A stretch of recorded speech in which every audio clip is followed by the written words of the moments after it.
Hello students, आप सभी लोगों का री क्लासेस की इस ऑनलाइन प्लेटफॉर्म पे स्वागत है। तो चलो बच्चों, हम लोग प्रीवियस क्लास में, कल की क्लास में हम लोगों ने क्या क्या किया था, हम लोगों ने एवरेज एटॉमिक मास निकाला था। तो चलो आज की क्लास में हम लोग क्या करते हैं, आज हम लोग जो पढ़ते हैं, स्टार्ट करते हैं। कहां से स्टार्ट करते हैं? आज स्टार्ट करते हैं एवरेज मॉलिक्यूलर मास। एवरेज मॉलिक्यूलर मास, इसको किससे रिप्रेजेंट करते हैं? AMM। ये क्या बताएगा?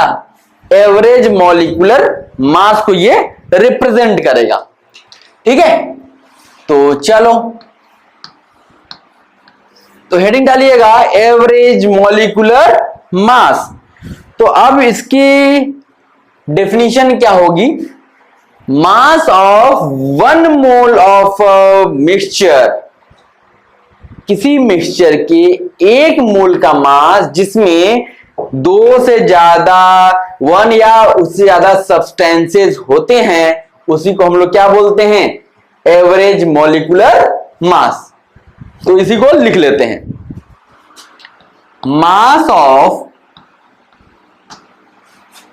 1 मोल, मास ऑफ 1 मोल किसके? ऑफ अ मिक्सचर, क्योंकि अब हम लोग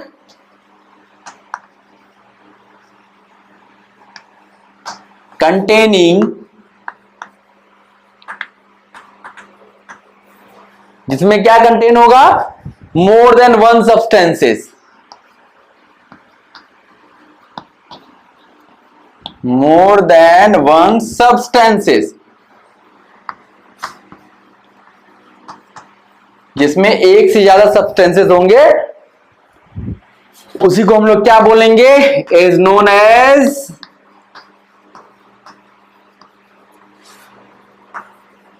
एवरेज मॉलिक्यूलर मास। मतलब 1 मोल का मास मिक्सचर का, क्योंकि मिक्सचर में तो एक से ज्यादा सब्सटेंसेस होंगे ना, एक से ज्यादा सब्सटेंसेस अगर मिक्सचर में है तो उसके 1 मोल का मास जो होता है उसी को हम लोग क्या कहते हैं? एवरेज मॉलिक्यूलर मास। तो मेनली ये क्या होता है? एप्लीकेबल वहां होता है जहां पे मिक्सचर ऑफ गैसेस, गैस में तो बहुत सारे गैसेस का मिक्सचर होता है, तो वहां पे इसको अप्लाई हम लोग करते हैं। तो चलो AMM अगर निकालना होगा तो क्या निकालोगे? AMM, एवरेज मॉलिक्यूलर मास। इसको निकालने के लिए क्या करोगे? ऊपर तो आएगा टोटल मास, ऊपर क्या आएगा? टोटल मास, अपॉन नीचे क्या आएगा? Total mole, total mole. तो ये AMM निकालने का एक, कहना चाहोगे तो एक कहोगे फॉर्मूला आ गया।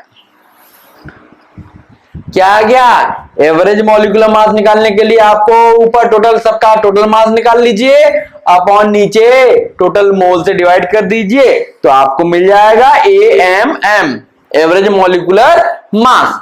अब देखो, अगर हम इसको रिप्रेजेंट करना चाहें मैथमेटिकली, तो अब टोटल मास कैसे निकलता है? मीन्स देखो, अब मोल इक्वल टू क्या था? गिवन मास अपॉन मोलर मास। अब टोटल मास मतलब W निकालना है, तो वो क्या हो जाएगा? अब यहां पे कई सारे सब्सटेंस हैं, तो आप क्या करो? सिग्मा लगा दो, और Ni और Mi, ये हो गया मोल्स इनटू उनका molar mass, upon total mole. Total mole मतलब हो गया कि सिग्मा Ni। ठीक, तो इस तरीके से हम लोग मैथमेटिकली इसको रिप्रेजेंट कर सकते हैं, जहां पे Ni क्या है? ये है मोल्स, और Mi क्या है? Molar mass. क्या है भाई? Molar mass. ठीक है, तो इस तरीके से इसको आप इस तरीके से भी रिप्रेजेंट कर सकते हो। ठीक है, तो ये क्या था? एवरेज मॉलिक्यूलर मास। नोट कीजिए इसको, फिर हम लोग कुछ क्वेश्चंस करते हैं, छोटे छोटे क्वेश्चंस होंगे।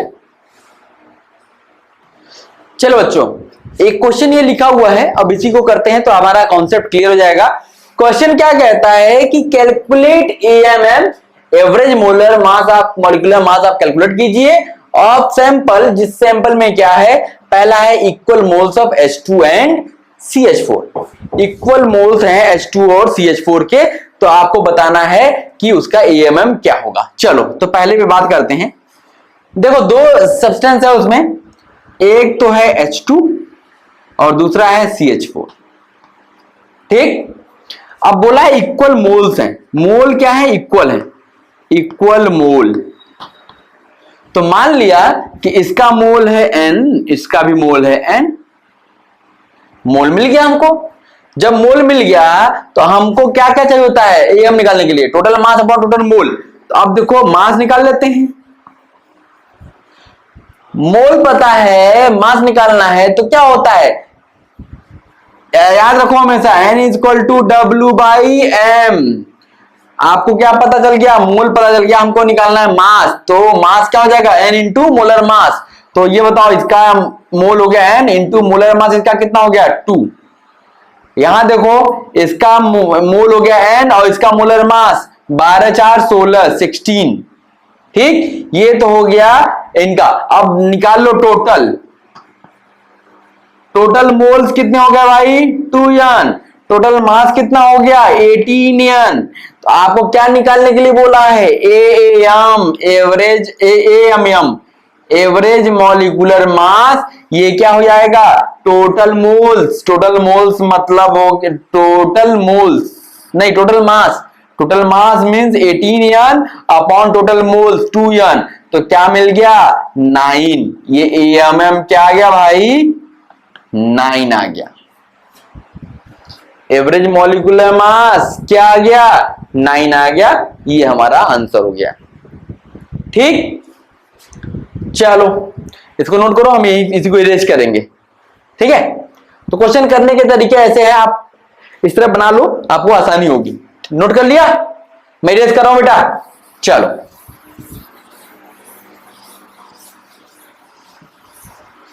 चलो हम दूसरे क्वेश्चन की तरफ चलते हैं। दूसरा क्वेश्चन क्या कहता है कि equal mass of H2 and CH4। तो आप देखो फिर से वही है, H2 है CH4 है, लेकिन अब इक्वल मास हो गया। क्या हो गया, इक्वल मास। तो मान लिया इसका भी मास W, इसका भी मास W। अब फिर से आप देखो N is equal to W/M। आपको क्या निकालना है अब, मोल्स। मोल निकालने के लिए W/मोलर मास, तो W तो इसका मास दिया ही है, और मोलर मास कितना हो गया 2। यहां पे W/16 मिल गया। तो ये जब हमको मिल गया तो अब हम लोग क्या करेंगे, टोटल कैलकुलेट कर लीजिए। आप टोटल मोल और टोटल मास कैलकुलेट कर लो। टोटल मास हो गया 2W और टोटल मोल हो गया 819 W/16। समझ में आ रहा है, इन दोनों को ऐड कर दिया, टोटल मोल हो गए, इन दोनों को ऐड कर दिया, टोटल मास हो गया। जब टोटल मोल और टोटल मास मिल गया तो हम लोग क्या कैलकुलेट कर लेंगे, एएम, एवरेज मॉलिक्यूलर मास। तो क्या हो गया, total mass 2W upon total mole 9W/16, that means 32/9। तो ये हमारा मिल गया एवरेज मॉलिक्यूलर मास, ठीक है। चलो तो अब इसको नोट कर लो, फिर मैं तीसरा भी यहीं पे कराऊंगा। ओके बच्चों, नोट करिए आप लोग जल्दी से। ओके चलो, नोट कर लिया होगा, आप पॉज कर लिया करो, पॉज करके आराम से नोट किया करो, कोई जल्दबाजी नहीं है, ठीक। चलो अब हम इसका तीसरे पार्ट पे चलते हैं। तीसरा पार्ट बोलता है कि 2 moles of O2, 3 moles of CO2 और 5 मोल्स ऑफ SO2, और हमको क्या निकालना है, एवरेज मॉलिक्यूलर मास। तो चलो भैया ऊपर क्या आएगा, टोटल मास। मास कैसे निकलेगा, मोल में मोलर मास का मल्टीप्लाई कर दो। तो यहां 2 मोल किसका है, O2 का। O2 का मोलर मास कितना होता है भाई, 16 2 जा 32 प्लस CO2 के मोल्स कितने, 3। CO2 का मोलर मास 16 2 या 32 plus 12 44 plus 5 moles of SO2। S का 32 और O का भी 32 प्लस 32 64 अपॉन नीचे क्या आता है, टोटल मोल्स। ऐड कर दो 5 3 8 प्लस 2 10। सॉल्व कर लो इसको, देखो कितना आता है। तो आएगा 516 बाई 10 दैट मीन्स 51.6। ये हमारा क्या आ गया, एवरेज मॉलिक्यूलर मास। समझ में आया, कुछ भी नहीं है, बस आपको याद रखना है कि एवरेज मॉलिक्यूलर मास मतलब ऊपर तो टोटल मास आएगा, नीचे टोटल मोल आएगा, काम खत्म। मास निकालना भी आपको आता है, मोल निकालना भी आपको आता है। आपको मैंने एक फ्लो चार्ट बनवाया था, वो अगर दिमाग में स्टोर किए होगे तो सारे क्वेश्चन आसानी से हो जाएंगे। हो जाएंगे कि नहीं, हो जाएंगे। ठीक, चलो नोट करो। चलो बच्चों, एक क्वेश्चन हम लोग कल जो हमने पढ़ा था एवरेज एटॉमिक मास, उस पर कर लेते हैं। मुझे कॉन्सेप्ट बताना है, तो फिर इसके बाद आगे चलते हैं। देखो क्वेश्चन दिया हुआ है कि average atomic mass of substance having 2 isotopes, उसके 2 आइसोटोप्स हैं, isotopes of atom atomic mass, मतलब एवरेज एटॉमिक मास दिया हुआ है सब्सटेंस का जिसमें 2 आइसोटोप्स हैं और उनके मासेस दिए गए हैं। एक का 470 AMU है, दूसरे का 600 AMU है, और उनका AM जो है एवरेज एटॉमिक मास जो है 496 AMU है। तो कहता है कि परसेंटेज ऑफ बोथ आइसोटोप्स का बताइए सैंपल में कितने परसेंट हैं। ठीक, तो चलो हम लोग अब डिस्कस करते हैं कि देखो हमने कल आपको बताया था कि देखो यहां पे AM दिया हुआ है, AM दिया हुआ है, कितना दिया गया है 496 AMU। ठीक, तो कोई भी सैंपल है, इसमें 2 आइसोटोप्स हैं। मान लिया एक आइसोटोप I1 है और दूसरा आइसोटोप I2 है। ठीक, अब इसके मास दिया गया है, पहले वाले का एटॉमिक मास दिया गया है, कितना दिया गया भाई 470, और दूसरे वाले का दिया गया है 600। ठीक, अब देखो, अब हमने मान लिया कि जो परसेंटेज है सैंपल में, मान लिया कि x% ये है, मान लिया कि उस सैंपल में x% I1 है, तो दूसरा वाला कितना हो जाएगा भाई, टोटल परसेंटेज कितना होता है 100%, 100% माइनस x क्या होगा, दूसरा वाला होगा। अब देखो, अब हमें क्या है एवरेज एटॉमिक मास, कल मैंने आपको निकालना बताया था। एवरेज एटॉमिक मास क्या होता है, ऊपर क्या करो, इसका आइसोटोप लो, परसेंटेज इंटू इतना x इंटू 470 प्लस इसका 600 इंटू 100 माइनस x अपॉन नीचे क्या आता था, टोटल जो आपका परसेंटेज होता था, टोटल परसेंटेज कितना 100, x प्लस 100 माइनस x क्या आएगा 100 आएगा। तो इसको, और यहां पे दिया हुआ है क्या 496 is equal to 470x plus 6 के आगे 4 जीरो माइनस 600x अपॉन 100। तो ये हो गया, यहां से x को सॉल्व करो, ये आएगा 130x is equal to 60,000 minus 49600। तो ये हो गया 00401 अपॉन 130। तो ये x की वैल्यू क्या आ गई 80%। जब ये x 80% आ गया तो इसका मतलब है ये जो आइसोटोप रहा होगा कितना रहा होगा सब मिक्सचर में 80% ये रहा होगा, तो ये 20% ऑटोमेटिकली हो गया हमारा। ठीक, अब देखो यहां पे एक शॉर्टकट तरीका है, मैं आपको बता देता हूं। अब आपको बार बार इतना नहीं करना पड़ेगा। देखो, अगर परसेंटेज ऑफ आइसोटोप 1 निकालना चाहते हो आइसोटोप 1।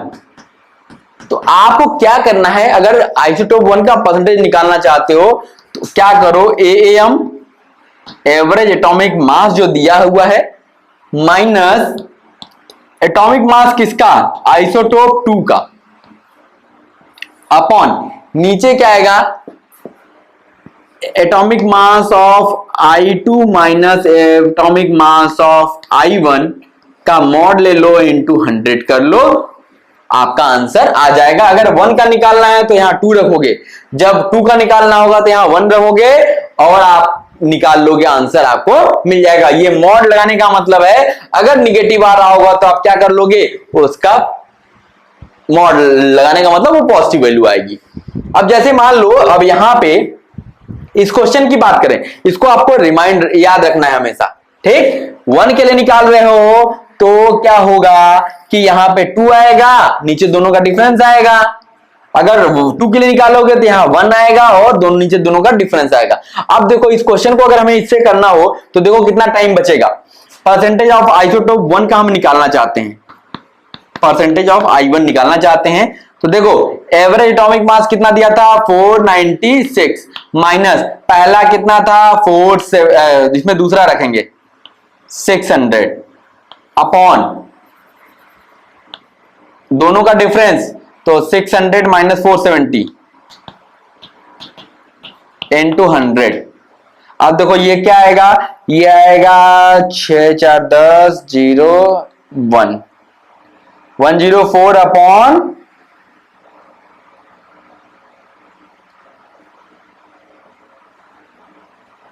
130 इंटू 100। तो देखो 1 0 1 कैंसिल हो गया 8, तो क्या आ गया 80% आ गया ना।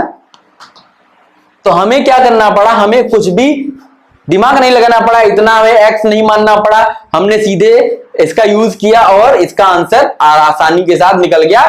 बस ये याद रखना है आपको कि अगर आप आइसोटोप 1 का परसेंटेज निकालने जा रहे हो तो यहां पे जो एवरेज एटॉमिक मास से माइनस करोगे वो सेकंड वाले आइसोटोप का मास माइनस करोगे, एटॉमिक मास माइनस करोगे और नीचे तो दोनों का डिफरेंस आएगा ही। बस इतना याद रखोगे तो ये इस टाइप के क्वेश्चंस आसानी के साथ हो जाएंगे। तो ये इसी को बताने के लिए मैं इस क्वेश्चन को लिया हुआ हूं। ठीक, समझ में आ गया? कोई दिक्कत मेरे हिसाब से तो नहीं होनी चाहिए, अगर है तो आप जरूर कमेंट सेक्शन में कमेंट कीजिएगा ताकि मैं आपके डाउट्स को सॉल्व कर पाऊं। ठीक है, चलो नोट करो इसको, फिर आगे चलते हैं। चलो बच्चों, अब हम चलते हैं आगे और हेडिंग डालिएगा Gay-Lussac law of combining volume. Gay-Lussac law of combining volume ये क्या है, तो चलो इसको डिफाइन कर लेते हैं। देखो क्या होता है, जो भी गैसेस होती हैं ये हमेशा कंबाइन करती हैं in the simple ratio of their volume. Volume के सिंपल रेशियो में हमेशा कंबाइन करती हैं, प्रोवाइडेड कि टेम्परेचर और प्रेशर कांस्टेंट हो। ठीक है, तो इसी चीज को हम लोग लिख लेते हैं। तो लिखिएगा gases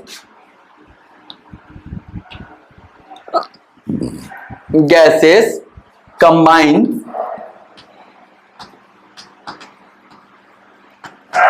in the simple ratio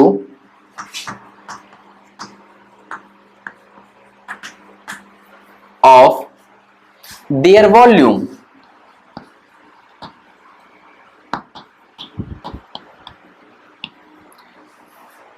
वो वॉल्यूम के सिंपल रेशियो में कंबाइन होती हैं, provided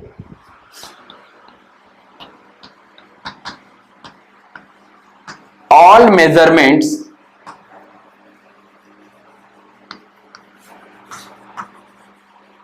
should be taken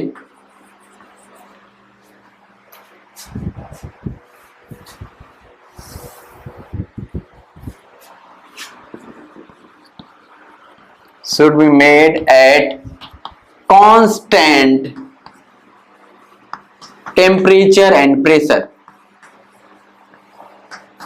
constant temperature and pressure, ये हमारा Gay-Lussac law of combining volume बताता है। देखो जैसे मान लो आपने दो गैसेस ली, एक आपने H2 गैस ली,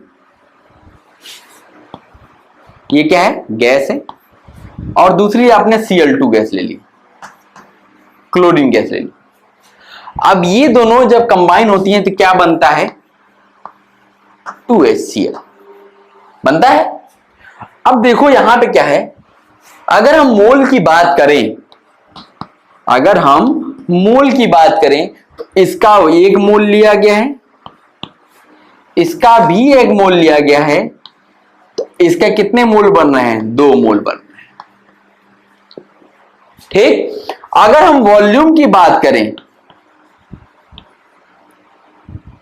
अगर हम वॉल्यूम की बात करें तो एक वॉल्यूम इसका लिया गया है और एक वॉल्यूम इसका लिया गया है, तो ये दोनों कंबाइन होकर के क्या बना रहे हैं, 2 वॉल्यूम HCl के बना रहे हैं।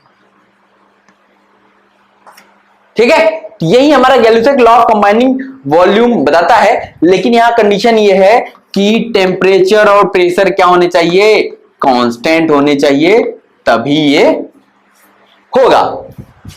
ठीक, तो gases combine in the simple ratio of their volume provided all measurement should be made at constant temperature and pressure. Note कीजिएगा इसको, फिर हम चलते हैं आगे।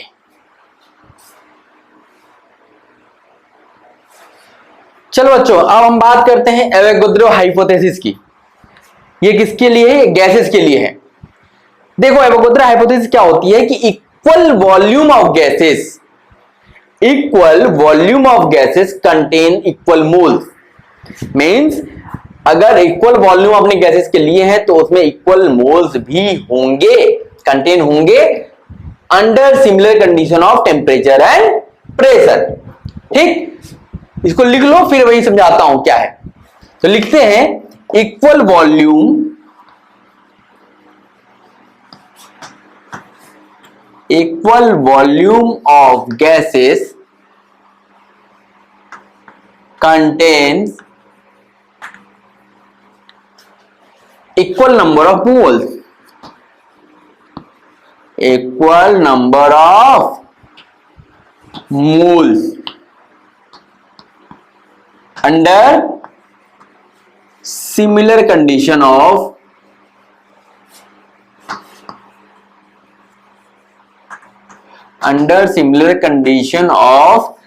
pressure and temperature, या temperature and pressure, temperature and pressure means अगर आपने इक्वल वॉल्यूम लिया हुआ है तो उसमें इक्वल नंबर ऑफ मोल्स भी आपको मिलेंगे, बस बशर्ते ये है कि आपका टेम्परेचर और प्रेशर स्टैंडर्ड होना चाहिए। ठीक, अब देखो इसका मतलब क्या हुआ, इसका मतलब हो गया कि वॉल्यूम जो होता है ये डायरेक्टली प्रोपोर्शनल होता है किसके, मोल्स के। ये डायरेक्टली प्रोपोर्शनल होता है मोल्स के at constant pressure and temperature. ठीक है, मींस V क्या हो, वॉल्यूम क्या है, डायरेक्टली प्रोपोर्शनल हो गया मोल्स के, जितना वॉल्यूम होगा उसी के प्रोपोर्शनल में आपका मोल्स भी होगा, वही उतने मोल्स होंगे। बस कंडीशन ये है कि टेम्परेचर और प्रेशर क्या होना चाहिए, कांस्टेंट होने चाहिए। अब देखो हम लोग यहां पे ये इक्वेशन यूज करेंगे, PV equal to nRT, ideal gas equation जो हमारी होती थी। ठीक, अब देखो कि एक होता है STP, ये क्या होता है, और एक NTP, ये क्या होता है। नाम तो जैसे सुने होंगे आप, STP का मतलब होता है standard temperature and pressure, standard temperature and pressure. NTP का मतलब होता है normal temperature and pressure, normal temperature and pressure. देखो दोनों के कहने का मतलब तो सेम ही होता है। अब ये स्टैंडर्ड टेम्परेचर और प्रेशर होता क्या है, देखो स्टैंडर्ड जो टेम्परेचर प्रेशर बोला गया एसटीपी जिसको बोला गया, उसमें टेम्परेचर को बोला गया, जो टेम्परेचर होना चाहिए वो कितना होना चाहिए 0 डिग्री सेल्सियस और 273 केल्विन, इसको माना गया स्टैंडर्ड टेम्परेचर। और प्रेशर को स्टैंडर्ड क्या माना गया, प्रेशर को बोला गया 1 atm। 1 atm का मतलब हो गया 1 एटमॉस्फेरिक प्रेशर को क्या बोला गया, स्टैंडर्ड प्रेशर। तो एसटीपी का मतलब हो गया टेम्परेचर आपका 273 केल्विन और प्रेशर 1 एटमॉस्फेरिक होना चाहिए। ठीक, चलो तो अब हम लोग नोट कर लो इसको, फिर कुछ चीजें मैं बताता हूं। अभी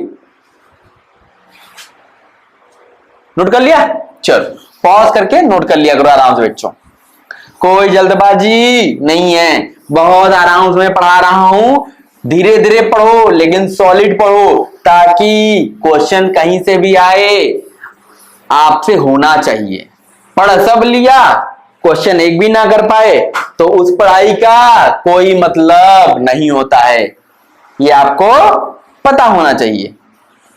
पता है ना, बहुत सारे बच्चे होते हैं शुरू में तो खूब उछलते हैं, खूब उछल कूद मचाते रहते हैं, लेकिन जब एग्जाम आता है तो पता चला कि सब धरा का धरा रह जाता है उनका।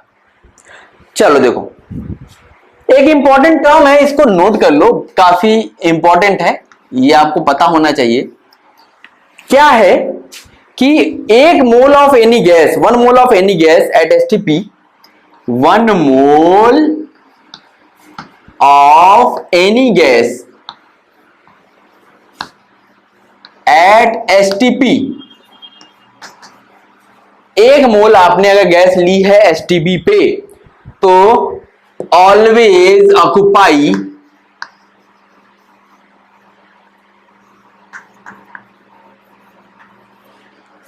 कितना वॉल्यूम ऑक्युपाई करेगी, 22.4 लीटर वॉल्यूम ये ऑक्युपाई करेगी।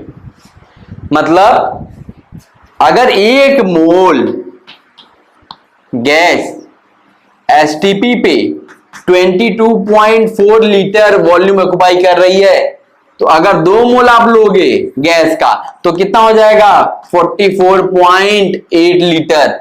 अगर आपने आधा मोल ले लिया, हाफ मोल ले लिया, तो क्या हो जाएगा, इसका भी हाफ हो जाएगा, 11.2 लीटर वॉल्यूम ये ऑक्युपाई करेगी। इसको याद रखना, ये बहुत इंपॉर्टेंट है, ये क्या है, बहुत इंपॉर्टेंट है।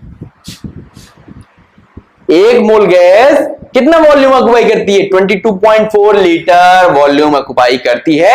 ये बहुत इंपॉर्टेंट टर्म है, इसको याद रखेंगे हम लोग, ठीक है। चलो नोट कर लो, तो फिर अब कुछ क्वेश्चंस कराते हैं ताकि जो पढ़े उसका कॉन्सेप्ट क्लियर हो जाए। चलो बच्चों, अब एक क्वेश्चन कर लेते हैं जो भी पढ़ा जस्ट, कि 1 मोल गैस जो होती है कितना वॉल्यूम ऑक्युपाई करती है, 22.4 लीटर।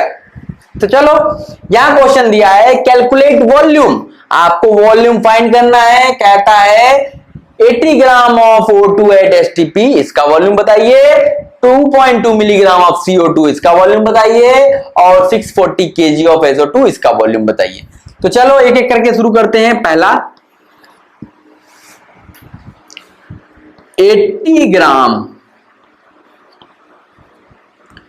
O2, अब देखो ये 80 क्या है, गिवन मास है ना, तो हमें क्या मिल जाए, मोल्स निकाल सकते हो। मोल्स निकालने का तरीका क्या, given mass upon molar mass, 16 two 8 two जा 16 टू जा 32, ठीक। तो ये हो गया 32, तो ये क्या आएगा, ये आएगा 5/2 मोल। 16 टू जा 32, 16 5 जा 80। देखो मोल तो आ गया। अभी प्रीवियस जस्ट अभी इससे पहले क्या पढ़े थे कि 1 मोल में कितना वॉल्यूम, 22.4 लीटर। तो वॉल्यूम अब निकाल लो गैस का, वॉल्यूम ऑफ CO2 कितना हो जाएगा भाई, मोल कितना 5/2 और एक मोल का वॉल्यूम कितना 22.4 लीटर। कैलकुलेशन कर लेना आप, जो आएगा वही आंसर होगा। ठीक है, ये देख लीजिएगा। चलो अब दूसरे पे चलते हैं। बी कहता है 2.2 मिलीग्राम ऑफ CO2, तो मोल निकालो भाई। मोल निकालने के लिए ऊपर गिवन मास को ग्राम में कन्वर्ट कर लो इनटू मिलीग्राम, मिलीग्राम को ग्राम में बदलोगे तो क्या हो जाएगा 10⁻³ से मल्टीप्लाई कर दिया। 10⁻³ अपॉन CO2 का मोलर मास निकाल लो भाई, 12 प्लस 32 44, तो ये हमें मोल्स मिल गया।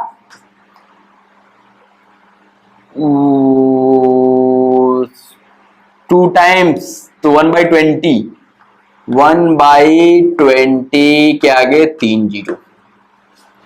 ठीक है,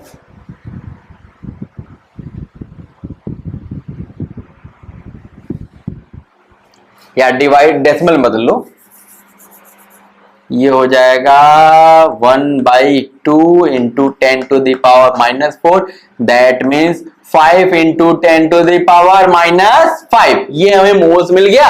अब एक मोल का वॉल्यूम हमें पता है, तो टोटल वॉल्यूम निकाल लो। वॉल्यूम ऑफ CO2 क्या हो जाएगा भाई, मोल्स कितना 5 इंटू 10⁻⁻5 और एक मोल का वॉल्यूम कितना 22.4 लीटर। कैलकुलेशन करना आपका काम, इसको सॉल्व कर लीजिए, जो आएगा वो आपका आंसर होगा। किसमें आएगा, लीटर में आएगा भाई। ठीक, चलो सी वाला भी कर लेते हैं इसी बहाने। देखो इसके मोल्स निकाल लो। Moles of SO2 given mass कितना भाई 640 इंटू 10⁻3। क्यों 10⁻3 किया, समझ में आया, क्योंकि ऊपर क्या दिया है किलोग्राम, इसको हमें ग्राम में कन्वर्ट करना था। और नीचे मोलर मास 32 प्लस 32 64, ये आ गया 10⁻4। फिर अब वॉल्यूम निकाल लिया। वॉल्यूम ऑफ SO2 क्या मिला 10⁻4 इंटू 22.4, मल्टीप्लाई कर लिया, जो आया वो आपका क्या आ गया, वॉल्यूम आ गया लीटर में। ठीक है, चलो तो इसको नोट कर लो, फिर हम आगे चलते हैं। क्वेश्चन समझ में आ रहे हैं, बहुत बेसिक टाइप के क्वेश्चन है बेटा, आराम से एकदम लगाओ, एकदम रिलैक्स होके। और न्यूमेरिकल के लिए अगर आप बुक सर्च कर रहे हो तो एक बुक है RC मुखर्जी की, वो बुक अगर परचेज कर सकते हो तो परचेज कर लेना। अदरवाइज मैं उसको अपने जो हमारा मोबाइल एप्लीकेशन है उस पे वो बुक अवेलेबल आपको मिल जाएगी सॉफ्ट कॉपी में, वहां से आप डाउनलोड करके उसके क्वेश्चंस लगा सकते हो। ठीक है, तो अभी आप इसको नोट कर लो, फिर अभी कुछ क्वेश्चंस और लेते हैं। चलो बच्चों, अब हम बात करते हैं जो अभी तक हम लोग पढ़े हैं 3 फॉर्मूले, आप हमेशा याद रखना। ये याद रखोगे तो आपको क्वेश्चंस बहुत आसानी से होंगे। तो रिमेंबर क्या करना है, याद क्या रखना है आपको। देखो अगर ये याद रहेगा तो आपके क्वेश्चंस करने में कोई डिफिकल्टी नहीं आने वाली है। देखो मोल्स निकालना हमने सीखा था, मोल्स एन क्या हमने फॉर्मूला पढ़ा था, गिवन मास अपॉन मोलर मास, यही पढ़ा था ना, गिवन मास अपॉन मोलर मास। ये आपका सॉलिड, लिक्विड और गैस तीनों के लिए अप्लाई होगा। ये फॉर्मूला सॉलिड, लिक्विड, गैस तीनों के लिए अप्लाई होगा, इसको याद रखना है आपको हमेशा। ठीक, फिर हमने पढ़ा था मोल्स निकालने के लिए अगर आपको पार्टिकल्स दिए हो तो given particles upon Na। Na means Avogadro number, means 6.023 into 10⁻23 particles. ये भी क्या होता है, ये भी आपका सॉलिड, लिक्विड, गैस तीनों के लिए अप्लाई आप कर सकते हो इसको। तीसरा एक और आपको याद रखना है मोल्स निकालने के लिए, अगर आपको वॉल्यूम पता हो तो गिवन वॉल्यूम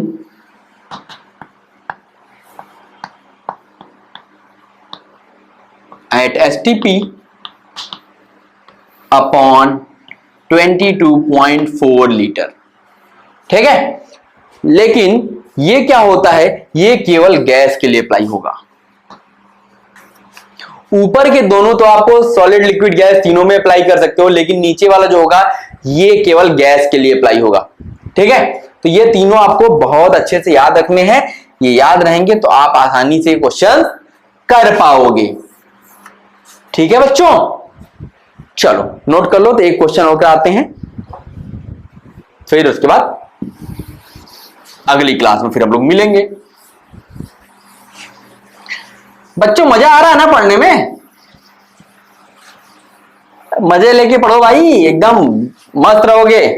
केमिस्ट्री मजे मजे में ही पढ़नी चाहिए। ठीक है, चलो एक क्वेश्चन लिखो सब लोग। क्वेश्चन लिखो भाई, calculate number of oxygen atom. Calculate number of oxygen atom. आपको क्या कैलकुलेट करना है? ऑक्सीजन एटम कैलकुलेट करने हैं इन CO2 gas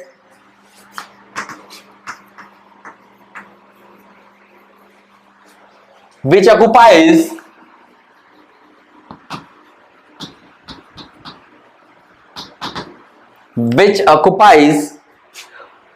112 ml at STP।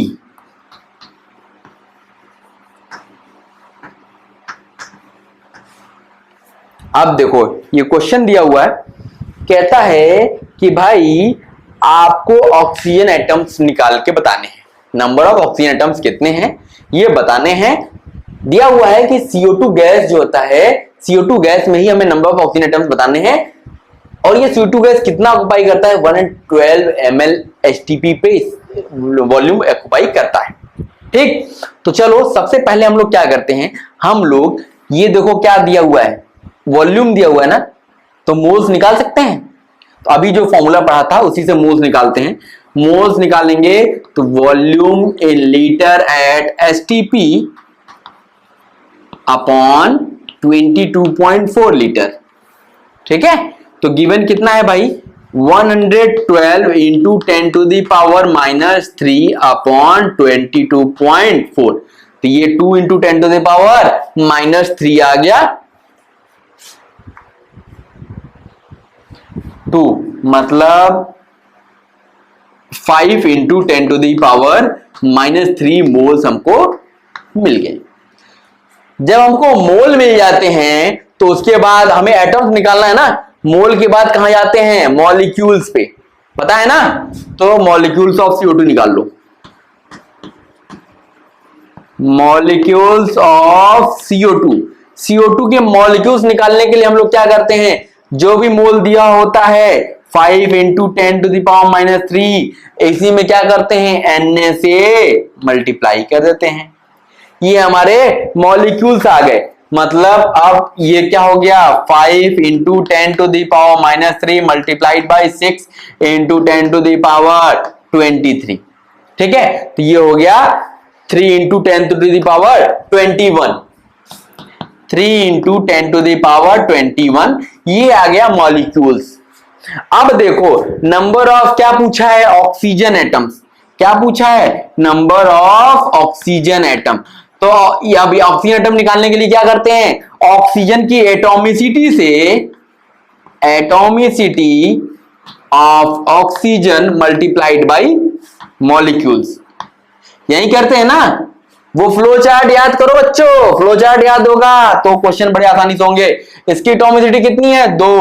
2 into 3 into 10 to the power 21, that means 6 into 10 to the power 21 atoms किसके होंगे? Oxygen के होंगे CO2 में। मीन्स ये जो CO2 दिया है वह 11.2 ml 102 ml जो हमने वॉल्यूम लिया हुआ है, उसमें ऑक्सीजन के कितने एटम्स होंगे? उसमें ऑक्सीजन के 6 into 10 to the power 21 atoms होंगे। समझ में आ रहा है? तो चलो इतना क्वेश्चन समझ गए आप लोग? मजा आया? क्वेश्चन फिर से रिवीजन करोगे? पक्का करना बेटा, करोगे तभी सीखोगे, नहीं करोगे तो कुछ नहीं होने वाला है। ये अगर मोल कॉन्सेप्ट कर लिया तो 12th में भी आपको बड़ी आसानी होगी, क्योंकि सॉल्यूशन जो चैप्टर है पूरा यही एक तरीके से आएगा। इसका रिवीजन फिर वहां होगा। अगर आप अभी पढ़े रहोगे तो वहां पे आपको बहुत चीजें बहुत इजी लगेंगी, नहीं पढ़े रहोगे तो यहां भी कठिन वहां भी कठिन, फिर बैंड बज जाएगी आपकी। ठीक है, तो चलो, तो बच्चों पढ़ाई करते रहो और हमारा मोबाइल एप्लीकेशन जरूर इंस्टॉल कर लो, ताकि जब आप बैच में ऐड हो जाओगे तभी आप बाकी फैसिलिटीज का यूटिलाइजेशन कर पाओगे। बाकी फैसिलिटीज कौन सी? जैसे अभी आप केवल ऑनलाइन वीडियो लेक्चर्स ही देख पाओगे अगर आपने हमारे एप्लीकेशन को इंस्टॉल नहीं किया है। इंस्टॉल कर लोगे तो आप इसके साथ साथ हमारा DPPs, assignments, online test, doubt session सारे में पार्टिसिपेट कर पाओगे। अदरवाइज ओनली आप वीडियोस देख पाओगे और इसके आगे कुछ नहीं कर पाओगे। ठीक है, तो जरूर इंस्टॉल करो बेटा, कुछ नहीं है, हमने बहुत नॉमिनल चार्जेस रखे हैं। अभी आप जुलाई तक फ्री ही देख पाओगे। जुलाई के बाद आपको 1 साल तक के लिए बस 999 का पेमेंट करना होगा। आप पेमेंट कर लो और ये मान चलना कि 999 के पेमेंट में आप हमसे कम से कम 70,000 से भी ज्यादा कंटेंट आप इस पे यूज करने वाले हो। ठीक है, चलो आप पढ़ाई करो। Okay, thank you.